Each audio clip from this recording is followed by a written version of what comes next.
Mystery Book Club, or MMBC. It was a group Ava hosted every Friday night at the bed and breakfast. "Geraldine, what are you doing here?"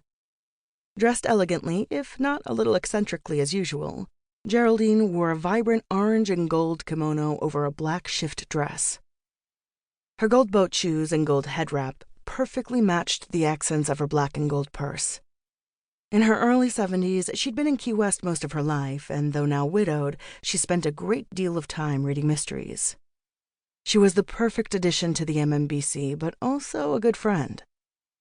"I just went to the pop-up antique fair happening over at Mallory Square.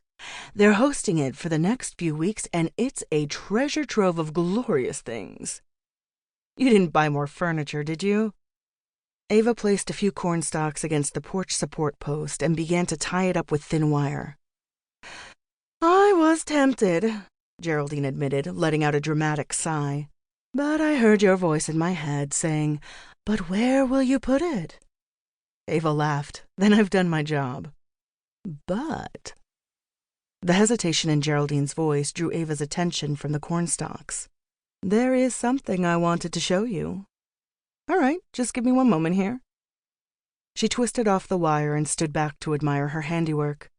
The stalks held up and were shielded by the roof, so they wouldn't get wet if any rain came. "Looks good," Geraldine said, coming up the steps and joining Ava in a small seating area to the left of the door. The print on the cushions was a bold and bright palm leaf that was set against a light blue background with coordinating pillows in green and blue. It was one of Ava's favorite seating arrangements she'd put together. "What is it?" Ava asked.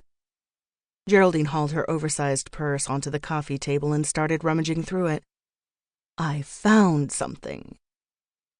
While Ava waited, her attention caught on the guest on the other side of the porch. He seemed to be watching Geraldine.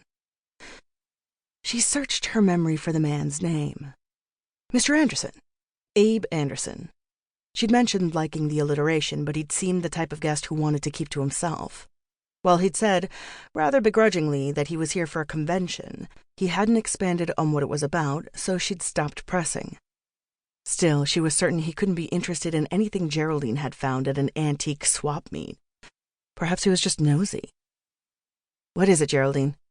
She pulled her attention back to her friend's purse and pulled out a beautiful, polished hardwood box. It had intricate details on the top, different colored woods pieced together to create a pattern, and was roughly 8 inches by 5 inches. Ava thought she heard a gasp coming from Mr. Anderson's side of the porch, but when she looked, his paper was back up. Turning back to the box, she admired it. "That's beautiful. I thought so too," her friend said, running a hand across the top of the box. "But what's in the box really caught my attention." Ava felt a shiver of anticipation at her friend's words. "What does that mean?" Geraldine opened the box to show an empty interior with a red felt bottom. "So, nothing? That's what has your interest? Is this a metaphor for life or something?" "No," Geraldine chuckled. "Look." She reached in, and using a long acrylic nail also painted with gold and black, she tugged up the corner of the felt. It came up easily to reveal a small indentation. Geraldine stuck her nail into the indent and pulled. The bottom came away easily and revealed a folded piece of paper that looked yellowed with age. "How did you find that?" Ava said, impressed by her friend's discovery. "A bit of luck, a bit of mystery book reading." "What does that mean?" Ava said with a laugh. "When you've read as many mysteries as I have, you start to get curious at even the smallest things." "You couldn't just let it be a box?" Ava said, slumping back against the pillows and chair cushion. "You know I couldn't." "Well, what is it?"